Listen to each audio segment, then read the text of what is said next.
सियासी अटकलों के बीच बिहार में सभी पार्टियों के बीच बयानबाजी भी जारी है। बीजेपी नीतीश कुमार को लेकर खुलकर कुछ भी नहीं बोल रही, हालांकि उनके नेता इशारों में काफी कुछ बोल रहे हैं। कल तक नीतीश कुमार के खिलाफ बोलने वाले बीजेपी के नेता चुप्पी साधे हुए हैं और नीतीश के सवालों पर बचकर निकल जा रहे हैं। इस वजह से आरजेडी में भी भ्रम की स्थिति हो गई है। सांसद मनोज झा ने असमंजस की स्थिति खत्म करने को कहा तो जेडीयू के अलग ही तेवर दिखे।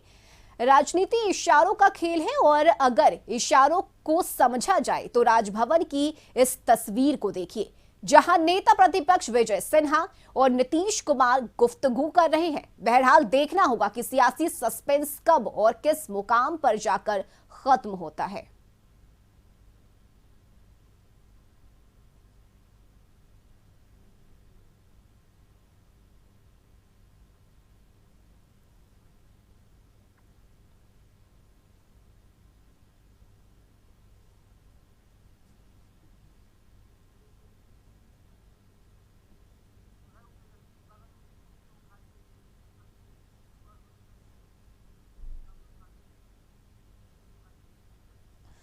तो ये तस्वीरें देखिए आप राजभवन की, जब कार्यक्रम में शामिल होने के लिए नीतीश कुमार पहुंचे और नीतीश कुमार के साथ मंत्री अशोक चौधरी पहुंचे तो नीतीश कुमार के बगल की जो कुर्सी है उस पर तेजस्वी यादव का नाम था, यानी कि तेजस्वी यादव को इस कार्यक्रम में आना था और उनके लिए ये कुर्सी अलॉट की गई थी। तेजस्वी यादव को इस कुर्सी पर बैठना था, लेकिन चूंकि कल तेजस्वी यादव नहीं गए और ऐसे में अशोक चौधरी जब वहां पहुंचे तो उन्होंने उस पर्ची को सबसे पहले उठाया, उसे फाड़ कर फेंका और उसके बाद नीतीश कुमार के बगल वाली कुर्सी पर अशोक चौधरी बैठ गए और दोनों नेताओं के बीच ये गुफ्तगू हो रही है। ये तस्वीरें आप अपनी टीवी स्क्रीन पर देख रहे हैं। जब अशोक चौधरी वहां पहुंचे तो नीतीश कुमार के बगल वाली जो कुर्सी थी उस पर तेजस्वी यादव का नेम प्लेट था। उस पेपर को अशोक चौधरी ने पहले उठाया, उसे फाड़ कर फेंका और फिर नीतीश कुमार की बगल वाली कुर्सी पर जा बैठे। क्या अभी तो हम लोगों ने लोकसभा के अंतर्गत जो चुनाव होने हैं उसके तैयारी की बैठक बुलाई है। सरकार पे क्या है? सरकार रहेगी, आप साथ आएंगे, बिहार में क्या खेला होगा? ये लोग जो सरकार चला रहे हैं उनसे पूछिए। लेकिन आज तो आज के दरवाजे खुल गए हैं। मोदी जी ने तो कहा कि दरवाजे खुल गए से बंद दरवाजे। सुशील जी बता पाएंगे। हमने आज लेकिन राजभवन में बहुत अच्छा से बातचीत हो रही थी बीजेपी के नेताओं ने। बात करने के लिए किसी को कोई रोक नहीं सकता है। एक चीज स्पष्ट समझिए कि भारतीय जनता पार्टी लोकसभा की तैयारी के लिए 4 बजे बैठक बुलाए हैं। उसमें लोकसभा प्रभारी हमारे माननीय सांसद, माननीय विधायक उपस्थित होंगे। जो स्थिति बनी हुई है बिहार में, उस पर क्या लगता है? आप लोग फिर से मतलब नीतीश जी को साथ लेके जा रहे हैं सरकार में या सर? नहीं, देखिए ये सब कोई हम लोगों के स्तर पर कोई बात नहीं है। एकदम क्लियर रहिए। बिहार भारतीय जनता पार्टी जिस तरह लड़ते रही है और आगे भी लड़ते रहिए। सुशील मोदी कह रहे हैं कि दरवाजा खुलता भी है। अब जो बोले हैं उनसे पूछिए। और जहाँ तक देखिए नीतीश कुमार या जदयू का सवाल है, तो राजनीति में हमेशा दरवाजा बंद नहीं रहता है। तो दरवाजा बंद रहता, आवश्यकता पड़ने पर खुल भी सकता है जी। अब खुलेगा कि नहीं खुलेगा जी, क्या होगा ये मैं नहीं कर सकता हूँ। ये हमारा केंद्रीय नेतृत्व इन चीज़ों को तय करता है। जैसा मैंने कहा कि अगर दरवाजा बंद होता है तो राजनीति में दरवाजा खुलता भी है। तो सदा बंद है। आगे मैं कार्य करता हूँ, पार्टी सर्वोपरि। सदस्यता के लिए कोई आएंगे तभी ना हम सोचेंगे कि लेंगे कि नहीं। मैं तो कार्य करता हूँ। मैंने कहा कि मुझे कुछ मालूम नहीं, हम तो काशी मथुरा वाले हैं लोग। सुशील जी से पूछिए। हम कार्यकर्ता हैं, पार्टी नेतृत्व कहता है दरवाजा बंद कर लो, कर लेते हैं। मानता हूं थोड़ा कंफ्यूजन है और माननीय मुख्यमंत्री जी भी देख रहे होंगे कि ये कंफ्यूजन सोशल मीडिया में, मेन स्ट्रीम मीडिया में, अखबारों में चल रहा। तो जाहिर तौर पर हम तो गठबंधन के मुखिया माननीय नीतीश कुमार जी से ही आग्रह कर सकते हैं इस कंफ्यूजन को दूर कर दें।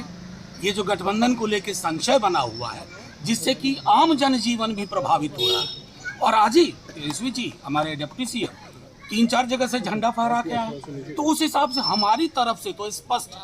अब ये जो संशय आप लोगों की मीडिया में चल रहा है, वो संशय हमारे लिए भी रहता है। संशय दूर कर दीजिए सर। नहीं, संशय दूर करना, इस गठबंधन की मुखिया कौन है?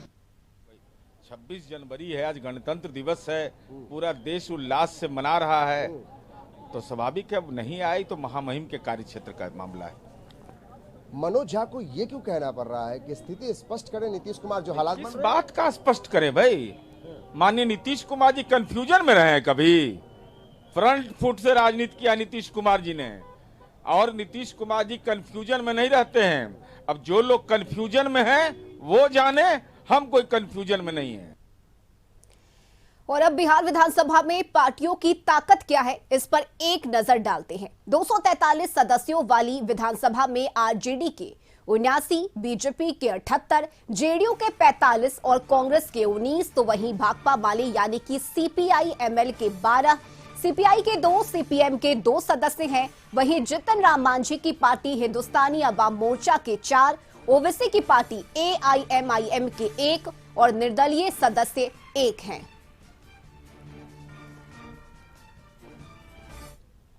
तो सरकार बनाने के लिए बहुमत के लिए 122 सदस्यों की जरूरत है।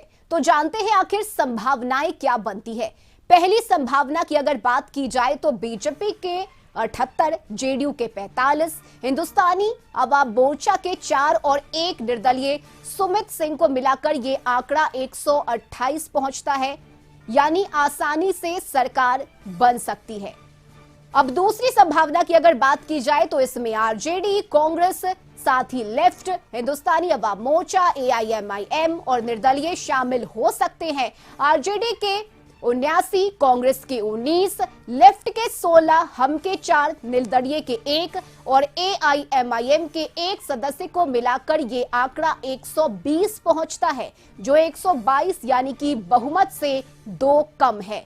सरकार बनाने के लिए और विधायकों का जुगाड़ करना होगा।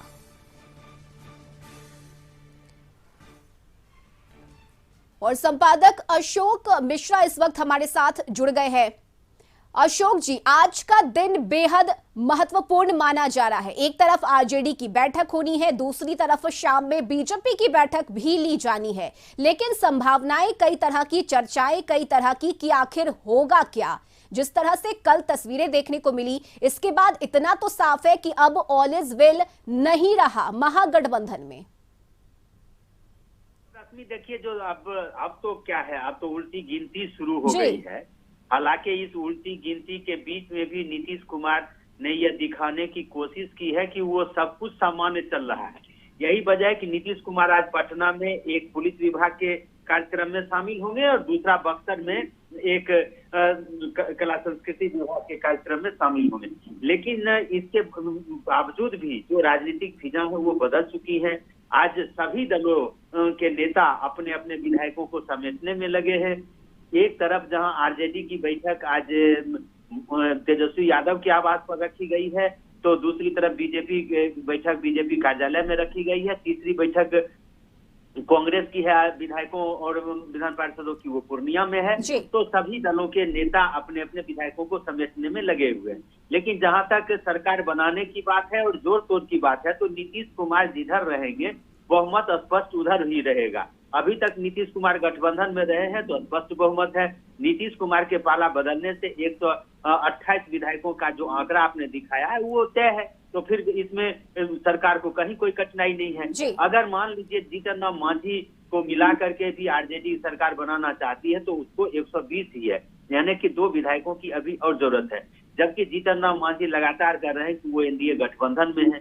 वैसी परिस्थिति में आरजेडी की नजर जदयू विधायकों पर है, और जदयू विधायक अगर टूटना भी चाहेंगे तो वो भी संभव नहीं है, इसलिए कि उसके लिए 2/3 चाहिए। 45 विधायक है अगर, तो उसमें से कम 30-32 विधायक की जरूरत पड़ेगी जब एक साथ टूटेंगे तो इसलिए ये संभव नहीं है। हाँ, एक बात आप जरूर कर सकते हैं कि जीतन राम मांझी को मिला करके या जदयू के ही किसी विधायक को जदयू के ही किसी नेता को अगर नेता चुन लिया जाए गठबंधन की तरफ से, तो वैसी परिस्थिति में हो सकता है कि कुछ विधायकों में टूट हो सकती है, लेकिन इसकी संभावना दूर दूर तक नहीं लगती है, इसलिए कि जदयू के जो भी विधायक हैं उनके लिए नीतीश कुमार नेता है और नीतीश जहां रहेंगे वो वहां पर रहेंगे, क्योंकि उनके राजनीतिक कैरियर का जो सवाल है वो नीतीश से ही जुड़ा हुआ। दूसरे गठबंधन में जाकर के वो अनिश्चित होना नहीं चाहेंगे, तो इसलिए जो राजनीतिक समीकरण है उस समीकरण के मुताबिक जोड़ तोड़ भले चले, लेकिन अगर बीजेपी और जदयू साथ में आती है तो फिर उसको किसी के समर्थन की जरूरत नहीं है। हाँ, जो समर्थन एक निर्दलीय विधायक की बात करें और जीतन राम मांझी की बात करें तो वो अतिरिक्त हो जाएगा। तो इस तरह से राजनीतिक समीकरण बिल्कुल स्पष्ट है, लेकिन नेता अंतिम समय तक हार नहीं मानते, इसलिए आरजेडी के जो सुप्रीमो है लालू प्रसाद यादव और तेजस्वी प्रसाद यादव, उन्होंने आज विधायक दल की बैठक बुलाई है और विधायक दल की बैठक में विधायकों से राय ली जाएगी कि आगे क्या कदम होगा। हालांकि इस पर तो नेतृत्व फैसला करेगा, लेकिन विधायकों को यह समझाने की कोशिश की जाएगी कि हम अंततः इसका विरोध करेंगे और यह मैसेज जाएगा कि आरजेडी के साथ न्याय नहीं हुआ है, ताकि जनता की सहानुभूति जीती जा सके। रश्मि, बिल्कुल अशोक जी, और इन तमाम बातों के बीच बयानबाजी भी कुछ कम नहीं है, जहां एक तरफ आरजेडी की तरफ से ये कहा जा रहा है कि नीतीश कुमार स्थिति को स्पष्ट करे, तो जेडीयू के तेवर तल्ख नजर आ रहे हैं। जेडीयू ने ये कह दिया है कि स्थिति तो स्पष्ट है, नीतीश कुमार कभी भी छुपकर राजनीति नहीं करते, खुले तौर पर राजनीति करते हैं, तो स्थिति क्या स्पष्ट होनी है? स्थिति स्पष्ट ये है कि आरजेडी और जदयू के नेताओं के बीच में संदेश नहीं है, बातचीत बंद है। मुख्यमंत्री नीतीश कुमार और तेजस्वी प्रसाद यादव के बीच कोई संवाद नहीं है, लालू प्रसाद यादव और नीतीश कुमार के बीच कोई संवाद नहीं है, यानी कि संवादहीनता ज्यों ही हुई, इससे साफ स्पष्ट है कि गठबंधन में कहीं न कहीं दरार है। गठबंधन में दरार पड़ चुकी है, नीतीश कुमार अब आरजेडी का साथ छोड़ चुके हैं, इतना तो तय हो गया। और आपने देखा होगा कि कल शिवानंद तिवारी का क्या कहना है, उन्होंने कहा कि बार बार हमारे कहने के बावजूद भी नीतीश ने बातचीत नहीं की, यानी कि आरजेडी के नेता मान रहे हैं कि गठबंधन टूट चुका है। इसलिए चूंकि मीडिया में जो खबरें आ रही हैं, लेकिन जो सरकार का रवैया है, यानी कि सरकार के मुखिया का जो रवैया है, वो साफ संकेत देता है कि कहीं कहीं अब आरजेडी के साथ नीतीश कुमार जाने। बिल्कुल अशोक जी, और यही कारण है कि जिस दरवाजे को बीजेपी ने बंद किया था, उसी दरवाजे को चुपके से खोल दिया गया है। बिल्कुल, देखिए नीतीश के लिए सभी दरवाजे, हमने तो पहले भी कहा, हम लोगों ने बातचीत भी की है कि नीतीश कुमार अगर कोई दरवाजा बंद करते हैं तो खिड़की खोल करके रखते हैं, और नीतीश ने खिड़की खोल करके रखी। बीजेपी ने भी दरवाजा बंद किया था, खिड़की खोल के रखी थी, अब दरवाजे भी खुल गए हैं।